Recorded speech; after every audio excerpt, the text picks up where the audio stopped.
We are back with the fuzzy jacket and our read aloud. Woo! So last time I was with the fuzzy jacket. I didn't check how many views we got yet, but we're gonna be wearing the fuzzy jacket. So yeah, pretty good. So basically, what I want to say is that my channel. I know this is a little news that's been happening around our Mayhem family. So on my channel, I used to be at 25 subscribers. Now I'm at 27. So I gained 2 subscribers on one of my videos. One of my videos blew up. 1.8 thousand views. That's insane. And we need 3 more subscribers till we get to our goal, 30 subscribers. So please go join the Sharky Club or the Vanessa Club, whatever, on my channel. So go check it out. You can't look it up, so you have, well, not yet, you can't look it up. But eventually, you can start looking up my videos. But you're going to have to get it in the description. So yeah, pretty much. It will be in the description and my Writco app. What is Writco? Writco is one of my where I write books, and I have 5 followers. So yeah, pretty good. It's okay. I'm grateful, but you know, I write a lot of books on there. Like one book I wrote, Beauty, that has 10 or 11 views, and Thorn Pain has 10 views, I think. I haven't checked in a while, but yeah, pretty much. So that's what's been happening around here, so go check that out. And near the title, under it will be like the Writco community and stuff. Since I said one word about it, it will be showing up below the title. So in the description will be my channel and Writco. So go check my profile out. The app is free to download. So yeah. So our read alouds, we have 3 books to read like always. We have our Diary of the Kid, Rodrick Rules. If you're new, we are halfway with the book right here. Halfway done. We've been starting our Arthur's point of view. And Arthur Meets the President. We read a lot of Arthur books this year. Pretty good books. So we're going to start with our Arthur's point of view. We just have a little story to read. And my light. If you've been reading all my read-alouds, like my recent, you know that my light needs a brand new light bulb. Because it doesn't come on. Like, listen, guys. It doesn't work. So I need a brand new light bulb. So alright, I lost the page. Okay, no. So we have Annie's New Homeland. Last time we read this book, we read a book or a journal entry about Gold Country. The Journal of Wang Wing Chung, a Chinese miner, California, 1852. So go check that out. It was pretty good. But now we're reading Annie's New Homeland. We're coming into New York Harbor. 15-year-old Annie perked up at her brother's words. The voyage by steamship from Ireland to the United States had been long and difficult. It was a bitter, cold day in January 1892. But she and her 2 brothers rushed to the deck, and they gaped at the welcoming Statue of Liberty. So they're in New York. Annie thought of her parents back home and tears came to her eyes. They had scraped together enough money for the 3 oldest children to make this journey to America, the land of opportunity. Annie shuddered to think of all those thousands of people in Ireland who had perished when the crops failed and famine struck. She was one of the lucky ones, and she felt grateful, nervous, and excited all at the same time. There's a lot of words in that paragraph that I did not know. The steamship docked But before the passengers were allowed on shore, they had to pass through customs at Ellie's Island. They waited in long lines in crowded registry rooms to be examined by doctors to see if they had any physical problems. Annie knew that if she failed the exam, she would be sent back to our land. She held her breath until the doctor said, "You're in good health, young lady." Next, her brothers passed too. Another long line took them to a customs officer who looked over their documents. Fortunately, everything was in order, and they were allowed to enter the United States. Finally, Annie heaved a sigh of relief.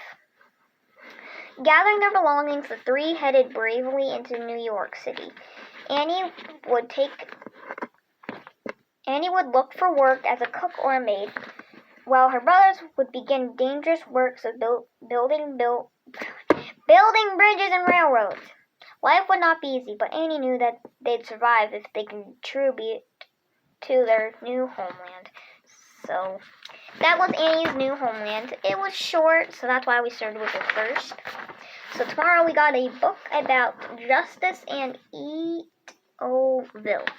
I don't know how to pronounce it, but it does sound good. So that was our recognizing author's point of view. I hope you guys enjoyed the video. Bye!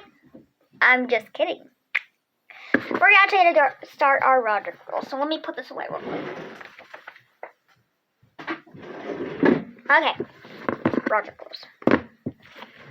So last chapter we read about how Gregory was working on this science thing, and he called it the Amazing Moose. But the teacher didn't like it, and he has to start the book report all again about mooses. So today's Monday in their world. Monday. I was up at Rolly's playing board games yesterday, and the craziest thing happened. When Rolly was in the bathroom, I noticed there was some play money sticking out of the box with one of the other games. So they're playing board games. That is so cute. I couldn't believe my eyes because the play money inside the game was the exact same kind of money Mom uses for Mom Bucks. When I counted it up, there was something like 100,000 in cash in that box. It only took me about 2 seconds to figure out what to do next. What should we play now? Gotta go! So he's going out with all the money that his mom uses for Mom Bucks. If you guys remember Mom Bucks, like the video. If you don't, still like the video. When I got home, I ran upstairs and stuffed the money under my mattress. I tossed and turned all night trying to figure out what to do with my new Mom Bucks. I realized Mom would probably have some way of knowing the difference between phony Mom Bucks and the real thing. So this morning I decided to try a little experiment. I asked Mom if I could cash in some Mom Bucks so I could buy stamps to write my pen pal. I was really nervous when I handed Mom the money. Like he's literally shaking. Doesn't that look so suspicious? If you're wondering why I'm going like this, I'm making sure you guys can see it. But she took it without even blinking. I can't believe my luck. I figured I can make this $100,000 last all through high school. And maybe even further. I might not even know to get a real job later on. Get a job, guys, if you want to make money and be successful when you grow up. The trick will not to cash in too much at one time or Mom will know something's up. And I have to remember to earn a few Mom Bucks for real here and there so she doesn't get too suspicious. I will say one thing for sure, though it's that I won't be using the money Mom gave me to buy stamps. I got a picture from my pen pal, Mamadou, in the mail yesterday, and that pretty much killed my chance of me writing him back. So you got a poster. So Tuesday, my big history paper is due tomorrow, but they've been staying all week, so it's going to snow about a foot tonight. So I haven't really been sweating it all that much.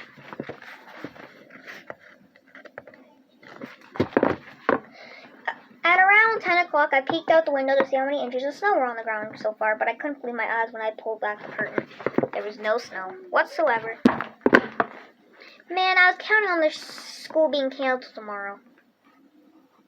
I turned on the news to see what happened, but the weather guy was telling a totally different story than he was 3 hours ago. We really dodged the bullet this time, Bob. You could say that again, Barbara. Ha ha ha ha. So he's watching the news, just checking it out, not really, watching it. That meant I had to get cracking on my history paper. The problem was, it was too late to go to the library, and we didn't have any books in our house that are about the 19s, so I knew that I had to think of something quick. Then I had a great idea.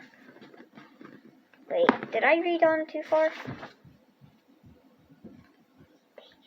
I read too far, so we're just going to read this, because I accidentally read too far. Whoops. Dad had bailed Rodrick out a million times on his school papers, so I figured he could help me too. I told Dad about my situation, thinking he'd jump right in and help. But I guess Dad has learned his lesson in that tomorrow. Good luck with that. So his dad's not helping. I read way too far, guys. I was supposed to stop at the Tuesday mark, but I accidentally went way too far. Rodrick must have overheard me talking to Dad because he told me I should follow him downstairs. You know how Rodrick had Mr. Huff, my history teacher in middle school? Well, it turns out Mr. Huff gave Rodrick's exact same assignment when he was in my grade. Rodrick dug around his own junk drawer and found his old paper. Then he told me that he'd sell it for me for $5. I told him there's no way I'd do that. I'll admit, it's pretty tempting because, number one, since all of Rodrick's assignments have gone through Dad, I knew Rodrick got a good grade on this paper. And number two, it was one of the clear plastic binders that teachers go crazy for. So they're downstairs, and Rodrick was getting him a deal. Plus, I had a huge stash of mom books under my mattress upstairs, and I knew that I could pay Rodrick with that. But I couldn't do it. I mean, I've copied off of people's papers on quiz and stuff before, but buying a paper off someone would be taking it to a whole nother level. So I decided I was just going to have to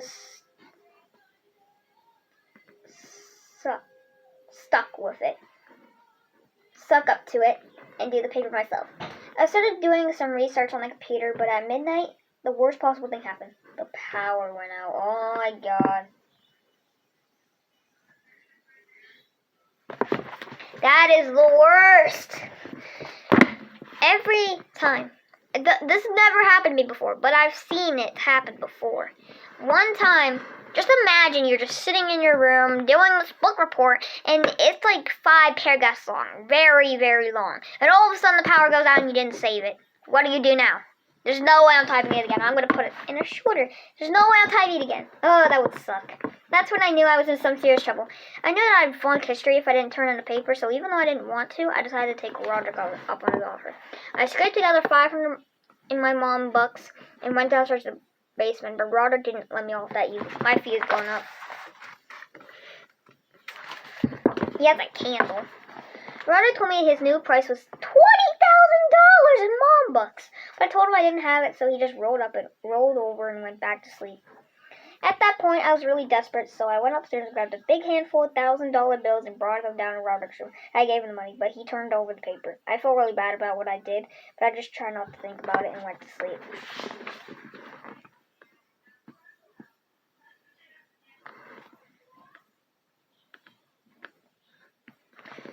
Okay, now that's it. We're not reading any more of this book. I actually read way too much.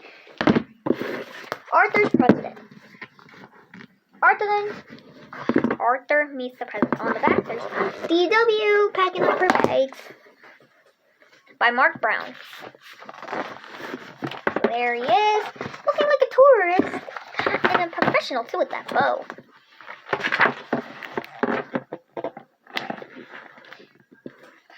Listen carefully, class, said Mr.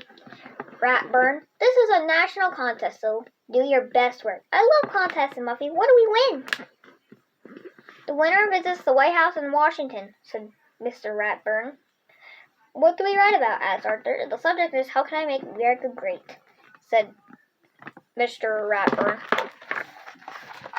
So, now kids are actually going to do their work. Like, if you told someone that if you pass this test, you would be able to meet the president, there would be 100 kids studying and stuff, or some kids that didn't even care.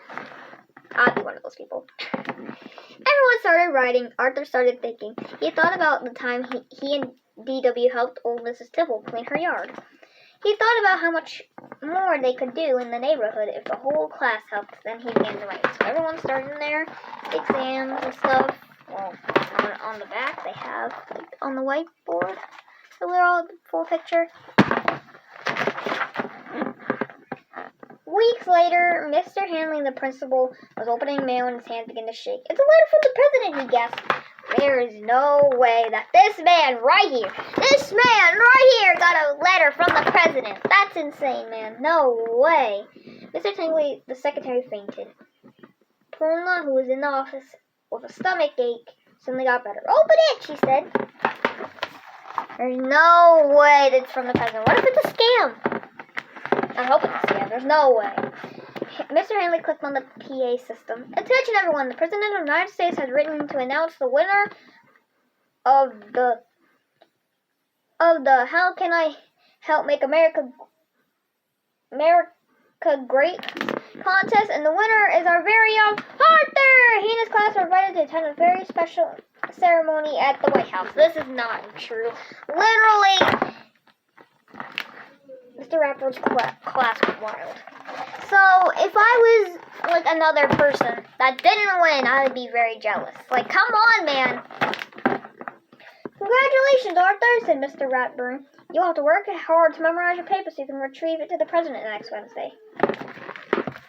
So he's telling brand new instructions. "Memorize?" asked Arthur. "Of course, Mr. Ratburn. We'll be cheering you there." So now he has to memorize his entire paper. "You're on TV," screamed DW when Arthur got home. "Listen." He will retrieve his winning essay to the president and all of America. And Arthur was saying, "I feel sick," said Arthur. "Not as sick as you'll feel when you're giving your speech," said DW. There's the kitchen. "There's no way this is real. No way." "There's so much to do before we leave," said Mother. "Arthur, you'll need a new suit." "What about me?" said DW. "I need to look beautiful when I meet the president." "The president is very busy," exclaimed Father. He only has time to meet Arthur and hear him retrieve his essay." So DW's probably jealous. If I can remember it," said Arthur. "Of course you can," said Father. "Just relax. Pretend I'm the president and practice right now." The thought of sitting next to the president made Arthur's mind go, said,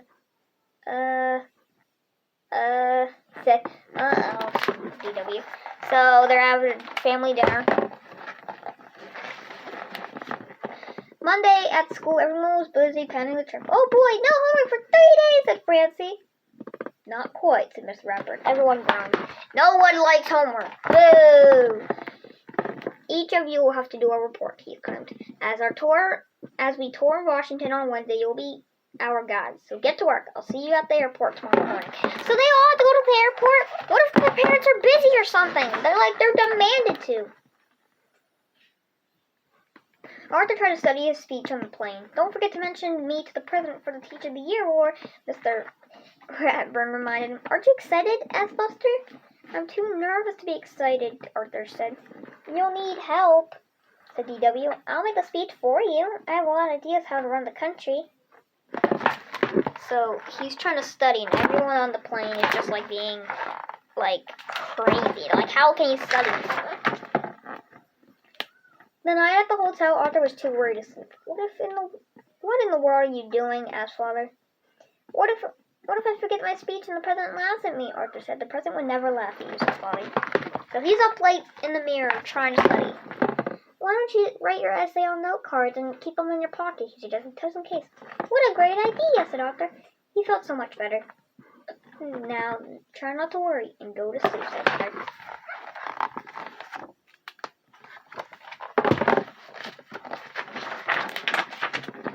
The next morning, everyone met in the front Jefferson Memorial. "Arthur, you look so handsome," said Francie. "Did you meet the president?" said Mr. Radburn. "I guess," said Arthur. "So, he's in a suit and tie. Looks pretty cool." He reached into his pocket to make sure the note cards were there. "Time for your reports," called Mr. Radburn. "Only one more I want to do at the White House." "This is not real!" "How?"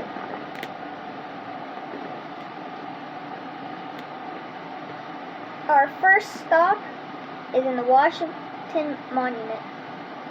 The tallest building in Washington, exclaimed Francie. 898 steps to the top. Are you kidding? Said DW. I'm taking the elevator. Who knew that this building had an elevator? Probably doesn't know. This is the Capitol, where Congress makes the nation's laws, said Sue Ellen.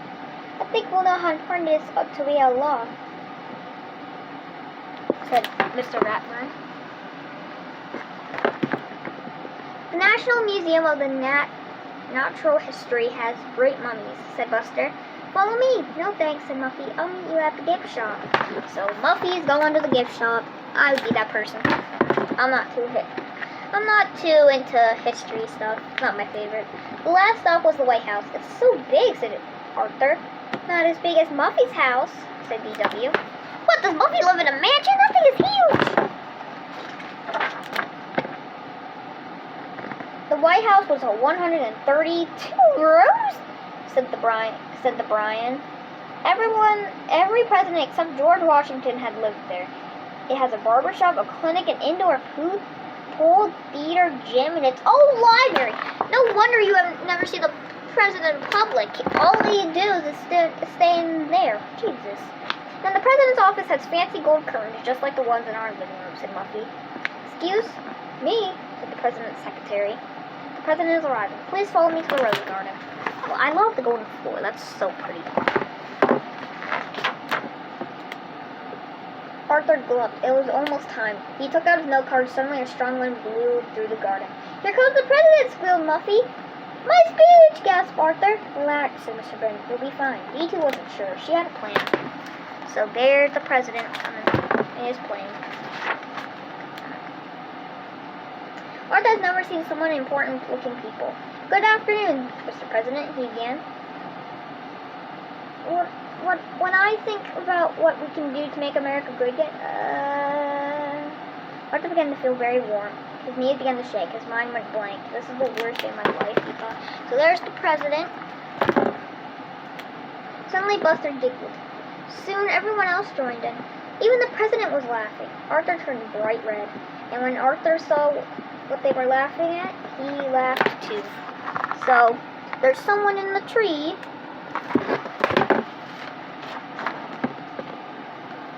Now Arthur felt much better. He retraced his whole speech without forgetting a single word. In conclusion, he said, we can help make America great again by helping others. Good, said D.W. Now help me down. There's D.W. And there's the end. Arthur reads the present. I hope you guys enjoyed the video. Read the description!